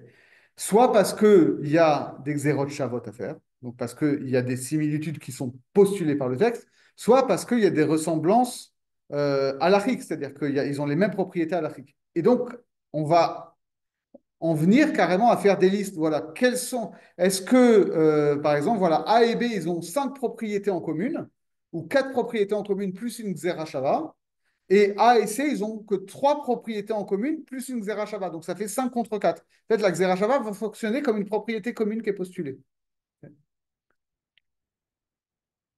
Et donc, c'est notre sujet. Alors, je vous préviens, on ne va pas faire toute la sujet ce soir parce que c'est très, très compliqué. Mais commençons déjà l'introduction. Donc, Achelek à Hamishi. Mais Tolda Asher Noli d'une Xerashava, d'accord? Ce qu'on va déduire d'une Xerashava, quelle est la quantité d'enseignement qu'on va pouvoir tirer à partir du moment où on a établi une égalité entre deux sujets par une Xerashava, d'accord? On va voir Er Yilmod Anose Mechavero. Comment est-ce que un sujet apprend de sa source? Im nertevu shnei inyanim betorah, ubekol echad mehem yesh tnaim yaduim, d'accord? S'il y a deux sujets dans la Torah, ok, et dans chacun des deux sujets, il a ses propriétés propres, d'accord? Ses conditions propres, comme il dit. ולמדנו גזירה שווה מאחד מהם לחברו, לאיזה דבר? Et que maintenant, on a posé un signe d'égalité entre les deux avec une Xerashava sur un point donné. D'accord? Au début, la Xerashava, elle commence par établir une égalité sur un point donné. Par exemple, ici, là, on a dit, ben voilà, de la même manière que dans Pessah, l'incirconcis ne mange pas le korban, dans Trouma, le Kohen incirconcis ne mange pas le korban. Pour l'instant, on n'a transféré qu'une propriété, de savoir que le sort de l'incirconcis. On n'a pas fait équivaloir ça sur toutes les propriétés de korban Pessah et toutes les propriétés de Trouma. Okay. Sinon, a priori, on ne s'en sort pas. Parce que si on le fait, finalement, c'est plus deux sujets, c'est un seul sujet. Donc, derrière ça, il y a aussi toute cette. Alors, pour faire mon précieux, je vais citer Heidegger, c'est la différence entre la Gleichlichkeit et la Selbstlichkeit. La Gleichlichkeit, c'est le fait d'être semblable, et la Selbstlichkeit, c'est le fait d'être identique. D'accord? Peut être semblable, c'est-à-dire que c'est suffisamment la même chose parce que ça partage beaucoup de propriétés en commun, okay. Mais c'est pas forcément identique, c'est pas forcément identique en tout point. Okay. Il y aurait une nécessité que ça ne soit pas identique. Ça, Eh bien oui, parce que sinon, au bout d'un moment, si tu pousses la logique jusqu'au bout, si c'est absolument identique, c'est une seule chose, c'est pas deux choses qui sont équivalentes. On pourrait dire que tout ce qui est connu, parce que Ouais. déjà clarifié dans Ouais. les psukim, ça ne sera pas similaire, et toutes les propriétés qui ne sont pas explicites. Alors, c'est ça la question, c'est combien de propriétés qui sont expliquées dans un sujet on va transférer ou pas. Et la deuxième question, c'est si on n'en choisit qu'un seul, pourquoi tu vas choisir celui-là et pas un autre? Bah, parce que a priori, c'est celui qui est quand même exprimé dans le verset dans un des deux versets où il y a qui sert de base à la Xavashava. On part d'un verset où il y a une propriété qui est exprimée. Ou alors, quoique pas forcément, parce qu'effectivement, parfois, ça veut être c'est une propriété d'un sujet. C'est vrai qu'en réel, là, on ne voit pas exactement pourquoi est-ce qu'on a fait une Xerashava sur cette base-là, et pas transférer autre chose. Peut-être que parce que c'était le seul sujet où ça faisait sens de le transférer. Pourquoi pas? J'ai un peu l'impression qu'en fait, les Xerosavos cherchaient à justifier des choses, ils voulaient que les choses soient comme ça. Et parfois, on a l'impression, Bah, c'est un raisonnement, on a l'impression quand même qu'ils avaient une idée de ce qu'ils voulaient et oui, qu'ils ont oui. tiré le raisonnement de manière à justifier. Et... Non, mais c'est pas qu'ils veulent arriver à un sujet, c'est que en fait, très souvent, ce qu'on voit, c'est que ils savent que la halakha, elle est comme ça. Ok. Et leur question, c'est pas de connaître, de déduire la halakha, c'est de fonder une halakha qui est déjà connue. D'accord? Et de fait, quand ce processus de fondation de la halakha dans des versets vient déterminer plus précisément la halakha. Ok. Mais c'est vrai que à la base, ils partent pas à l'aveugle. Ils savent où ils vont. Ils connaissent par tradition. Oui, c'est toute la logique c'est toute la logique rabbinique qui dit que bah oui, il y a une Torah chez BLP et ces choses-là, elles sont connues, indépendamment des psukim. Ok. Après, toute la question, c'est de savoir dans quelle mesure est-ce que toute cette Torah chez BLP, on peut la retrouver dans les psukim ou pas. Parfois, ils vont dire pas non, en fait, non, c'est juste Halakha Moshe Missinaï. Euh, et, euh, et voilà. Mais c'est sûr qu'ils partent pas à l'aveugle, quoi. Ok. Bon, revenons à notre sujet. Il dit comme ça. Yeshanu l'achkor vilida, im nilmod adavar hazeh lelamed bechol tnaï amelamed. Si maintenant on a fait cette égalité, est-ce que la question qu'on va se poser, c'est est-ce que on va transférer dans le deuxième sujet toutes les propriétés connues du sujet 1, dans la mesure où c'est pertinent, évidemment. O nilmod mimenu davar mufshat mivli atanaim. Ou alors est-ce qu'on va apprendre une seule chose, isolée comme ça, dépouillée, sans toutes les conditions qui l'accompagnent. Vous allez voir, c'est plus clair dans le sujet qu'on va faire. Veillez qu'il la mette kefit tenaav ve'anagubo. Et que finalement, ça va pas. On va, le sujet 2 va garder certaines de ses propriétés propres. Et ça va pas déteindre, quoi, en gros. Mais d'abord, c'est Chakrubo Begmara. Donc, dans la Gemara, c'est un type de question qu'on pose. Bon, et c'est un débat de savoir, un débat général. Iamrinan don mina ou mina. Onomar don mina ve uke beatra. Il va figu baiser. Donc il y a un débat entre Tanaïm. Est-ce qu'on dit donne mina ou mina, qui veut dire juge à partir d'elle et à partir d'elle, c'est-à-dire à partir du moment où tu as établi une xéra sheva entre le sujet 1 et le sujet 2, tu transfères non seulement la propriété du sujet 1, mais toutes les propriétés afférentes aussi. D'accord? Ou alors, on va dire donne mina veuke beatra, juge à partir d'elle. Donc, tu transfères du sujet 1 au sujet 2 une propriété déterminée, mais pour le reste des propriétés du sujet 2, ok beatra, laisse-les en place là où elles sont. Deika man de amar de amrinan don mina ou mina. Pirouche, d'accord, il y en a qui disent que don mina ou mina. Pirouche adavar azé, le lamed melamed veyem imenu kemeu bechol atzadedim vatnaim ashayu bemelamed, d'accord. C'est-à-dire, apprends cette propriété euh, à propos du sujet 2 à partir du sujet 1, et à partir de lui, tu vas transférer toutes les conditions particulières qui se trouvaient dans le sujet 1. באופן שתדין מינה הדין ותחזור ותלמוד מינה הצנעים וזהו מינה. Et donc c'est ça que veut dire donne mina ou mina, juge à partir, déduit une propriété à partir d'elle et ensuite revient et déduit à partir d'elle aussi toutes les conditions particulières. Veika de amre, de lo amre et la donne mina veoke beatra. Il y en a qui disent l'inverse, que donc Pirouche donne mina à din asher tirtse lilmod me'amelamed l'elamed, déduit la propriété, enfin, transfère la propriété que tu voulais transférer, veoke alamed beatre, et laisse le sujet 2 là où il était, chez Yenohek bo ze adin kefit nae mekomo veinyano, que la propriété que tu vas transférer va prendre les propriétés secondaires du deuxième sujet. Ça va être plus clair quand on va le dire. C'est pas exactement ce qu'on avait dit. C'est pas d'apprendre toutes les. Ouais, c'est pas d'apprendre toutes les propriétés. En réalité, pour le dire rapidement, le sujet qu'on va faire ici, c'est, on va le voir, ok? Mais en réalité, ça va nous emmener assez loin parce que cette sugia-là, qui est déjà pas simple, en réalité, elle dépend d'une autre sugia qui est beaucoup plus compliquée. Donc c'est pour ça qu'on est là, on est là pour souffrir. Dans le cas précédent Ouais, sur la Trouma, ouais. c'est un hasard que le fait que les deux radicaux libres, que ça soit à partir du verset, enfin, du groupe relatif aux deux radicaux libres, qu'on a transféré à la situation où il n'y avait aucun radical libre. Ouais. C'est un hasard. Ou est-ce que, en réalité, quand enfin, on n'aurait pas pu transférer de la Trouma vers Pessah parce que les deux radicaux libres se retrouvaient dans Pessah, étaient dans Pessah. Est-ce que c'est un hasard ou est-ce que c'est... Bah, disons qu'il y avait une propriété dans Pessar qui était explicite et qui n'était pas explicite dans Trouma. C'est pour ça que le transfert s'est fait dans ce sens-là. Voilà. Donc, si les deux radicaux libres avaient été dans Trouma, il n'y aurait pas eu de problème pour transférer la propriété de Pessah vers Trouma. Je pense que ça n'aurait pas posé de problème. Ouais. D'accord. Ouais. Je ne vois pas pourquoi ça aurait posé problème, Non, vu ce qu'on a expliqué. Ok. Mais alors, de fait, par exemple, pour prendre un exemple simple, ok, dans l'exemple précédent, on a transféré le fait que l'incirconcis n'a pas droit, de la manière qu'il n'a pas droit de manger le Corban Pessah, il n'a pas le droit de manger la Trouma. Ok.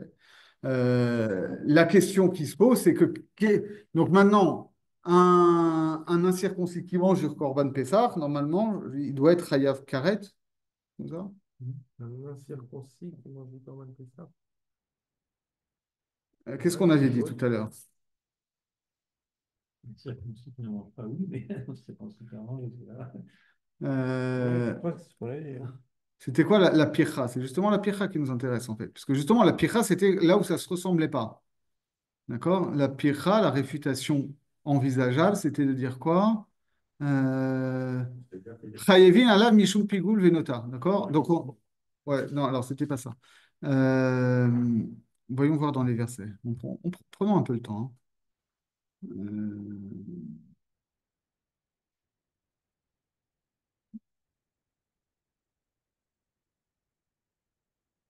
Hein. Bon, on va faire comme ça. Euh, Sepharia, c'était tu as le verset dans Shemot, c'est quoi? Ouais, c'est Perek Yudbet, Passouk, même He. Bon, Yud-Bet, même He. D'accord, on va y parce aller. que je vais tirer du Passouk. Hum, Surtout hum, que Raji, il a un chat là-dessus qui n'a rien à voir avec ce qu'on. Ne m'aide pas. On va rester calme. Il y a un chat en fait, complètement contrairement à ce qu'on raconte depuis tout à l'heure. Ça t'a la hic. Donc, Toshav et Sachir? Toshav, c'est Zeger Toshav, Safir Zegoy. Ouais, mais d'où on a besoin de ça? ما تلمود دماغ فعلوا أغلي من نيمار قال له حلبو إلى كيغون غافي ماغول بيجيبوني ماغول Ok. وتشاف Alors, ça marcherait éventuellement pour Rabbi Akiva qui dit qu'on n'a pas besoin de la Xéra Shavah. Ouais, ah, peut-être c'est ça en fait. Achira même avec quoi.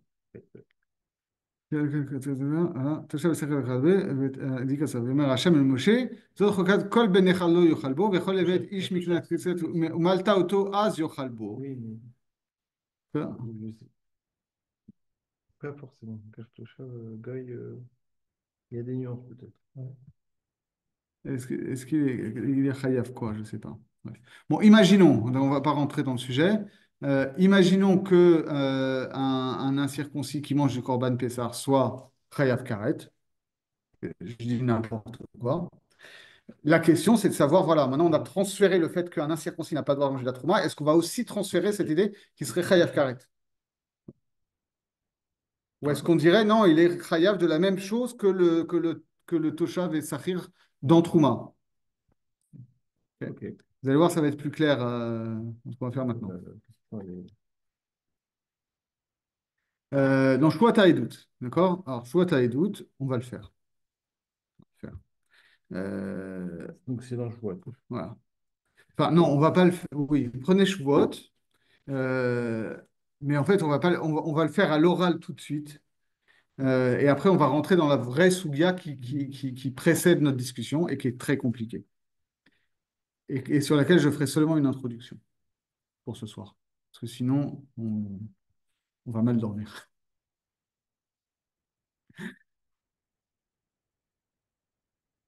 Tu trouves?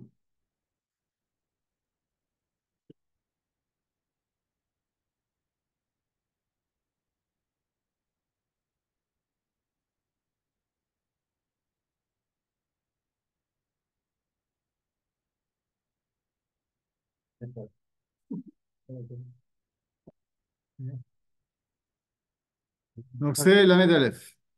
31.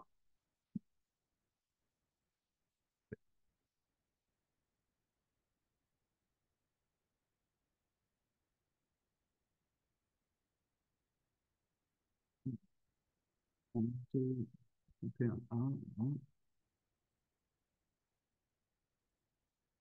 fait, ça commence un peu plus haut. D'accord. La Mishnah, elle est en 30a. Elle est comme ça. On parle là-bas, donc dans le traité Shevuot, qui parle des différents types de serments, d'accord, différents cas où on peut être amené à prêter serment. On parle ici de Shevuot Araïdout. Le fait que les serments que peuvent être amenés à prêter les témoins. Alors, en réalité, euh, paradoxalement, c'est quand les témoins ne veulent pas être témoins qu'ils ont un serment à prêter. Quand tu es témoin, tu viens témoigner. C'est pas toi qui es en procès, donc c'est pas toi qui as juré que ce que tu as vu est vrai. Tu es un témoin, tu vois. Euh, Par contre, il peut y avoir des cas où quelqu'un qui a un litige avec quelqu'un d'autre sollicite des témoins et que les témoins refusent de témoigner en disant, mais non, nous, on n'a aucun témoignage à apporter. Alors là, il y a, d'après la Torah, le fait qu'ils sont amenés à prêter serment qu'effectivement, ils ne sont pas témoins, et que, comment on sait? Parce que dans la Torah, on va nous parler, dans tout le chapitre que ça concerne, c'est le chapitre 5 de Vaïkra, où si ces témoins ont prêté un faux serment, c'est-à-dire qu'ils ont dit, non mais nous, on n'a aucun témoignage à t'apporter, et qu'en fait, il s'avère qu'ils ont menti. D'accord? Et donc, là-bas, la Mishnah énonce les conditions. Ça fonctionne. Et de fait, c'est apporté dans Vaïkra parce qu'ils doivent apporter un sacrifice. Bon, on va voir quel type de sacrifice. Et donc, la Mishnah détaille les différentes conditions de ce serment des témoins. D'accord? Shvat haedut noheged be'anashim velo benashim. Be'rechokin velo bekrovim, be'ksherim velo bepsulim. D'accord. Euh, donc, ce serment des témoins ne concerne que les gens qui sont susceptibles de témoigner, de porter un témoignage valide devant un tribunal. Donc, que les hommes et pas les femmes, que les gens qui sont sans lien familial avec les parties en litige et pas les proches, que les témoins qui sont valides et pas invalidés parce que c'est des voleurs, parce qu'ils ont déjà menti, etc., etc. Euh, Ve'enan noeget ela beraouin et aïd, et donc et que ceux qui sont aptes à témoigner. Bifne beddin ve'shelo bifne beddin, mipi atzmo ou mipi acherim. D'accord. Voilà. Ça fonctionne devant un tribunal aussi bien qu'en dehors d'un tribunal. C'est-à-dire que quand on peut faire jurer des témoins potentiels qu'ils n'ont rien vu, aussi bien devant le tribunal qu'en dehors du tribunal. C'est-à-dire que si je cours derrière vous et je vous dis, mais témoignez pour moi et que vous dites, ben, on te jure qu'on n'a rien vu, et qu'après j'arrive à montrer que si vous aviez vu quelque chose et que vous avez refusé de témoigner, vous avez fait un faux témoignage, d'après cette Mishnah, vous êtes passible d'apporter un sacrifice, même si votre serment n'a pas eu lieu devant un tribunal. Alors que normalement, témoignage est devant un tribunal. Ok. Euh, euh, mais pietzmo, d'accord? En tout cas, ça c'est dans le cas où, où le témoin potentiel jure de sa propre initiative. Il n'a rien vu. Ça, que ce soit devant un beddin ou pas, euh, il est passible d'un sacrifice. Ou mipi acherim en chayvim ad sheyichperu bahen bebeddin. D'accord? Mais si c'est d'autres qui les ont amenés à jurer, d'accord?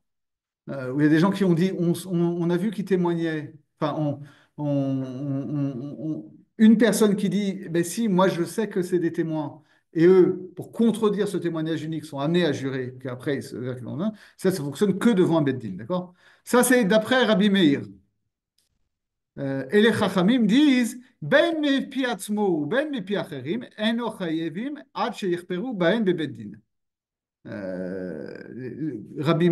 Chachamim disent c'est uniquement quand ils sont devant un tribunal que leur témoignage fallacieux, C'est le serment fallacieux. ouais, leur serment fallacieux les rend redevables d'un sacrifice. Mais si ils ont juré d'eux-mêmes en dehors du tribunal, vu que le contexte d'un témoignage, c'est que dans un tribunal.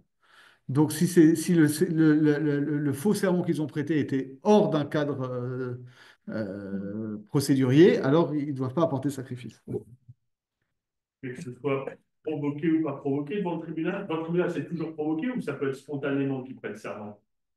Alors, ça, ben, c'est justement pour les Chachamim, même s'ils prêtent spontanément serment devant le tribunal, enfin, D'accord. s'ils prêtent spontanément serment devant le tribunal, ils sont redevables d'un sacrifice. Les meilleurs, c'est uniquement s'ils sont provoqués devant le tribunal. Non, je répète, Ils parce sont que c'est pas ça, mais provoqués c'est le devant le sujet. tribunal, pas le Voilà. tribunal. En fait, il y a deux sujets. Pour le dire rapidement, mais on va le revoir dans le détail. On va rapprocher cette Shevuat Haedut de Shevuat HaPikadon. Shevuat HaPikadon, c'est quelqu'un qui s'était vu confier en dépôt un objet et qui, ensuite, l'objet a disparu et le gars dit, eh ben, il a été volé chez moi. Ok. Dans des circonstances où je ne suis pas responsable. Ok. Ma responsabilité n'est pas engagée. À ce moment-là, il doit prêter serment que ce n'est pas lui le voleur. Ok. Et que donc dans ce cas-là, de la même manière, si après on découvre qu'en fait il l'avait volé, Donc, il doit apporter un corban en plus du fait qu'il doit rembourser, parce que c'est un voleur. Ok. Euh, et typiquement, ce serment-là, euh, c'est un serment qu'il prête de sa propre initiative, normalement. On va revoir dans la Souga. On va voir ici. Euh, C'est qu'il a le choix. Il a le choix entre jurer ou payer. En général. ouais, regardons dans la Souga. Euh, où est-ce que c'est?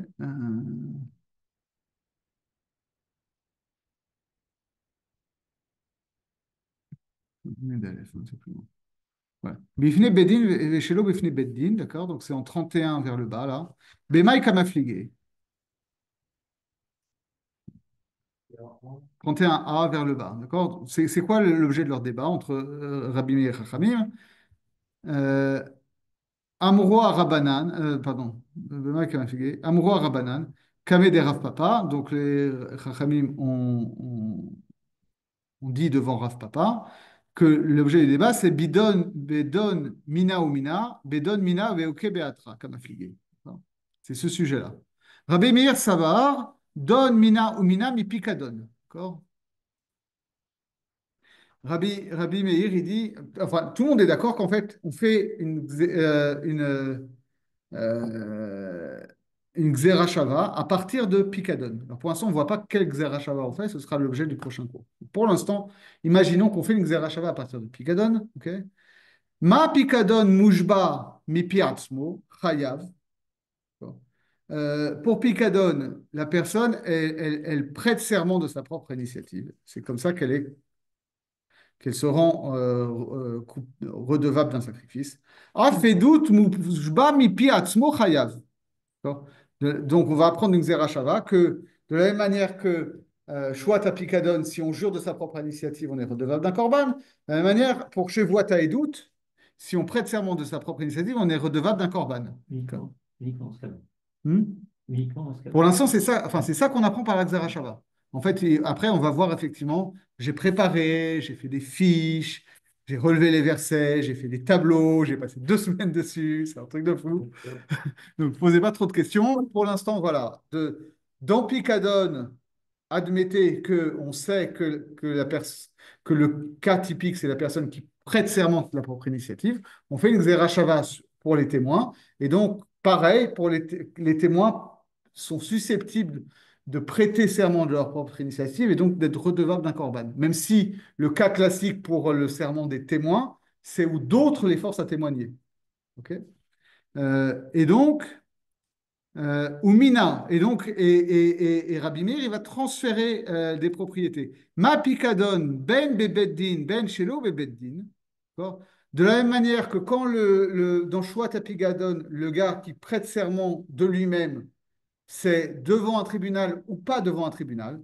De la même manière, maintenant que pour ce fait de jurer de soi-même, qu'on a transféré dans Shwat Haedut, et ben pareil, ce sera valable devant un tribunal ou pas devant un tribunal. Alors que la propriété spécifique de Shwata Edut, qui est que c'est les autres qui les font jurer, euh, où là c'est que devant un tribunal, ça ce ne sera pas concerné par ce don mina ou mina. D'accord. Mais les chachamim, eux, comment ils vont faire? Rabbanan, Zvare, don mina, veoke beatra. D'accord. Ils vont transférer de la manière la plus limitée possible. Ça ressemble un peu au dayo en fait. Ok. Ma pikadon mujba bifiasmo chayav af edut mujba bifiasmo chayav. On fait une xerashava, le fait que dans Picadon, on apprend que la personne qui jure de sa propre initiative doit apporter un korban. La xerashava nous apprend que dans Shua Taïdout, c'est la même chose, la personne qui jure de sa propre initiative est redevable d'un korban. Veuke beatre, mais par contre, on va attribuer à ce nouveau type de modalité de serment dans Shua Taïdout, qui est le serment de sa propre initiative, les propriétés qu'il y avait dans Shua Taïdout en général. Ok. Qui sont quoi? Euh, qui sont Ma mouchba bepi acherim bebeddin en shelo bebeddin lo. Dans Edout, on parle de manière primaire d'un serment qui est imposé par d'autres et que ça n'existe que devant un beddin, d'accord? Et donc là, on a transféré un autre type de serment qui est Mouchba milpi atzmo, celui qui jure de sa propre initiative, eh ben, c'est les mêmes propriétés que le serment imposé par les autres. C'est devant un beddin, oui. Pas devant un beddin, non. C'est clair? Je répète. Pas de droit d'Eddin, Pas d'obligation. OK? À la base, on a picadone, serment auto-infligé, devant un beddin et pas devant un beddin. Et de l'autre côté, on a edout, serment infligé par d'autres, que devant un beddin. Maintenant, je transfère le serment auto-infligé de picadone. Est-ce que je transfère le serment auto-infligé avec sa propriété qui est devant un beddin ou pas devant un beddin? Ou est-ce que je transfère juste, ça c'est rabbiné, ou est-ce que je transfère juste serment auto-infligé, mais je lui applique les propriétés du serment que je connais déjà dans Shwata et doute, qui est que devant un beddin? Parce qu'il n'y a pas de, dans le choix d'Eddin, il n'y a pas de serment hors d'Eddin, c'est ça? Ouais. C'est pour ça que, même pour Rabbi Meir, pour ce qui est le serment infligé par d'autres, dans Shwata et doute, ce sera quand même que devant un beddin. D'accord? On va transférer le serment auto-infligé avec sa propriété qu'il avait dans Picadone, que ça marche même en dehors du Beddin, mais on ne va pas transférer la propriété de cette propriété-là à toutes les autres formes de serment qu'il y a dans Shwata et Doute. On ne va pas généraliser le truc. D'accord? Mais Rabbi Meir, il admet que pour Picadone, on prête serment spontanément hors Beddin. Oui. Tandis que les Chachamim, ils ne veulent pas ça. Quand c'est Picadone, si. Mais ils ne vont pas transférer. Oui, enfin, je veux dire, pour Shwata et Doute, ils ne Non, veulent pas. voilà, exactement. D'accord? Voilà. Parce que Rabbi Meir, oui, parce que Rabbi Meir, il ne se contente pas de déduire la conséquence, parce qu'au départ, on en était sur la sanction. Quelle est la sanction? Ouais. Il prend même un cas. Voilà, il prend une modalité de serment et toutes les propriétés afférentes de cette modalité de serment. Alors que les Chachamim, ils vont prendre la modalité de serment, mais ils vont transférer dans le sujet 2, mais ensuite ils vont appliquer à cette nouvelle modalité de serment les anciennes propriétés afférentes qu'il y avait dans l'autre choix qu'il y avait dans le sujet 2, pas dans le sujet 1. Mais parce qu'eux, ils considèrent. Ouais, d'accord. Ouais, OK? j'espère que, bon. Voilà. Bon, je propose qu'on s'arrête là, mais si vous voulez préparer, alors préparez et préparez-vous, parce que la Souga, elle est un peu plus loin, elle est en Lamed Dalet, en 34, où c'est où le sujet là-bas, c'est quoi? C'est une autre Mishnah qui concerne toujours Shvuat Haïdout. Shvuat Haïdout, ça porte sur quoi? D'accord. Donc la Mishnah, elle dit comme ça: Mashbi ani alechem, imlo tavu v'taïdou, she'ani Kohen. D'accord? Le type qui a un litige devant le tribunal, il a des témoins, il leur dit: je vous contrains sous serment de venir témoigner pour moi que je suis Cohen. Chez Annie Lévi, que je suis Lévi. Chez Eni Ben Gerosha, que je ne suis pas un fils de divorcé. Chez Eni Ben Chaloussa, je ne suis pas un fils d'une femme qui était liée par Yiboum. Chez Ishploni Cohen, chez Ishploni Lévi, chez Eno Ben Gerosha, etc. Okay. Donc des témoignages qui concerneraient du statut personnel, le fait que quelqu'un est un Cohen et pas un Cohen Passoul, etc. Okay. Soit moi, soit quelqu'un d'autre. D'accord? La Mishnah, ah non, elle est en 33b, pardon. Ok. Mais là, il les contraint à témoigner ou à venir prêter serment qu'ils ne savent pas que c'est pas Cohen. Les types disent non, nous, on ne veut pas témoigner. C'est Okay. bien Cohen. Ouais. D'accord. Voilà. Et donc lui, il dit, alors venez prêter serment que vous ne pouvez pas témoigner, que vous n'avez pas d'éléments pour témoigner que je suis Voilà. Cohen. Non, en fait, il leur dit, venez témoigner que je suis Cohen. Okay. Ils disent non, nous, on ne vient pas témoigner que tu es Cohen, parce qu'on ne sait pas que tu es Cohen. Ah ouais? Vous êtes prêts à aller devant le tribunal et jurer que vous n'êtes pas ça? Alors, jurer quoi? Et Que que- tu et n'es j'ai- pas Cohen ou qu'on sait que tu n'es pas Cohen? qu'on n'a pas de témoignage à apporter. D'accord. On ne D'accord. sait pas que tu es Cohen. Qu'on ne sait pas que tu es Cohen. Ok. Alors, là, on dit, chez Anna, et donc, ou par exemple, chez Anash Ishploni et Bito, ou Pita et Bito, venez témoigner, venez témoigner sous peine de serment qu'un tel a violé la fille d'un tel, qu'un tel a séduit la fille d'un tel, ou chez Chavalbi, qu'il m'a blessé, que mon fils m'a blessé, chez Chavalbi Chaveri, que mon ami m'a blessé, chez Edlik Gedishi, Shabbat, que le gars il est venu foutre le feu chez moi à Shabbat. Ok. Hare Elou Pturim. Ces gens-là, ils ne sont pas concernés par faute à édoute. Parce qu'en fait, la conclusion, c'est qu'en fait, Shouat à édoute, ça ne concerne que des litiges monétaires. Ok. Un tel me doit de l'argent, un tel m'a prêté de l'argent, etc. etc. Ok. Que des choses comme ça. Pas des témoignages en général. Ok. Et donc, toute la question va être maintenant d'où on la prend. Et justement, on va la prendre de Shouat à Pigadon. C'est ça la fameuse Gzera Shava, sauf qu'en fait, tout le monde ne fait pas une Gzera Shava. On va avoir plusieurs Shitot Rishonim de comment on l'apprend. Est-ce que c'est par Rakal Vachomer? Est-ce que c'est par une Gzera Shava? Et ensuite, la Gzera Shava, qui est celle qu'on va retenir précédemment, là, puisque c'est qui fait l'objet du débat de sa portée entre Chachamim et Rabbi Meir. Eh ben, c'est très spécial parce que c'est celle de Rabbi Shimon. Et Rabbi Shimon, il commence pas par faire une Gzera Shava. Il fait un Kalvachomer et il montre que le Kalvachomer, il y a une Pircha. Donc c'est pour ça qu'il passe sur une Gzera Shava.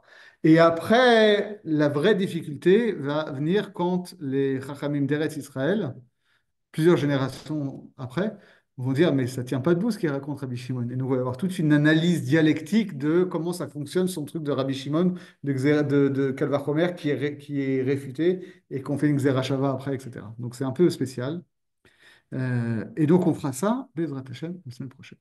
C'est la Mishnah 33b et la Alors la Mishnah 33b, et ensuite il faut faire la suite de la Mishnah qui va analyser les différents cas et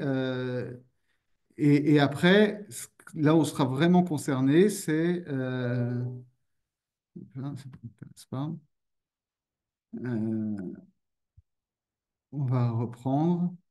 Ouais, et après, on reprendra aussi. Voilà, c'est 33b, 34a, 34b. En fait, jusqu'à la prochaine Mishnah, Ah qui commence en 35a, quoi. Donc, c'est ouais, C'est tout, ouais. c'est toute la Sougia, quoi. Toute la Sougia, et c'est chaud. C'est chaud. Mais c'est sympa, vous allez voir. On va apprendre des choses. Ok, eh ben merci de votre fidélité.